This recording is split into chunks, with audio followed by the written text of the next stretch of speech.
नमस्कार दोस्तों, मैं अनय कुमार गौतम बीबी न्यूज इंडिया में आपका स्वागत करता हूं। आज हम बात करने वाले हैं कैसे टॉपिक पे। टॉपिक ये है कि जिस प्रकार से मणिपुर में हिंसा हुआ है उस पर प्रधानमंत्री जी का कोई बयान नहीं आया। वहीं पे दिल्ली में 14 दिन से महिला पहलवान अपने न्याय के लिए, अपने मतलब शोषण के विरुद्ध आवाज़ उठाई हैं। आवाज़ उठा के 14 दिन तक वहाँ धरना प्रदर्शन किए हैं, लेकिन कोई भी सरकार की तरफ से कोई भी प्रतिक्रिया नहीं आया। जबकि वहाँ पे तमाम ऐसे पुलिस प्रशासन के द्वारा उनको शोषित करने का, उन्हें दमन करने का, उनके जो आंदोलन को दमन करने का प्रयास किया गया है और उन पर डंडा बरसाए गए हैं। बहुत लोग चोटिल हो गए हैं। तो तमाम ऐसी क्रियाएं हो रही हैं, लेकिन प्रधानमंत्री की तरफ से कोई ऐसा बयान नहीं आ रहा है। कोई ऐसा बयान नहीं आ रहा है जिससे जो रेसलर महिलाओं के साथ न्याय हो सके। जो वो रेसलर महिलाएं जो भारत की शान है, वो रेसलर महिलाएं जो भारत के लिए गोल्ड मेडल लेकर आई थी, तब उस समय प्रधानमंत्री जी ने बहुत वाहवाही लूटी। तमाम ऐसे उनको प्रोत्साहित करने के लिए बहुत बड़ी बड़ी बातें कही थी।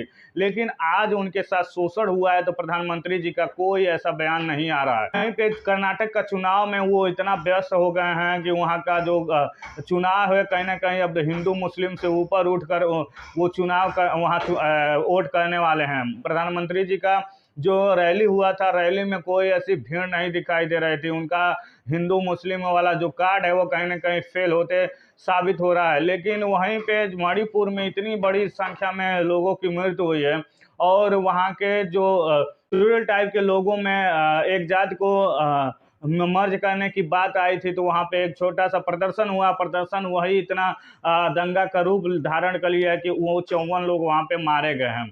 वहीं पे हमारे कुछ ऐसे जवान हैं जो हाल ही में शहीद हुए हैं, लेकिन प्रधानमंत्री जी का कोई ऐसा ट्वीट नहीं हुआ है। तो पता नहीं प्रधानमंत्री जी का क्या ये क्रियाएं हो रही है, क्या प्रधानमंत्री जी किन चीज़ों में लगे हुए हैं कि इन तमाम ऐसी घटनाओं पे उनकी कोई ऐसी प्रतिक्रिया नहीं आ रही है। तो ये कहीं ना कहीं ये सारी जो प्रक्रिया है प्रधानमंत्री जी के चुनाव में, अर्थात 2024 के चुनाव में बहुत ही नुकसान देने वाले हैं। प्रधानमंत्री जी को इस पे काम करना चाहिए, उस पर बोलना चाहिए, तभी प्रधानमंत्री जी आने वाले चुनाव को जीत सकते हैं। नहीं तो बहुत ही दिक्कत का सामना करना पड़ेगा। ये 3-4 ऐसे जो मुद्दे लेकर जनता परेशान है, भारत की जनता परेशान है, तो भारत की जनता को इस पे जनता के लिए काम करना चाहिए। प्रधानमंत्री जी को बताया जा रहा है कि राजनीतिक पार्टियों के ही वजह से वहाँ पे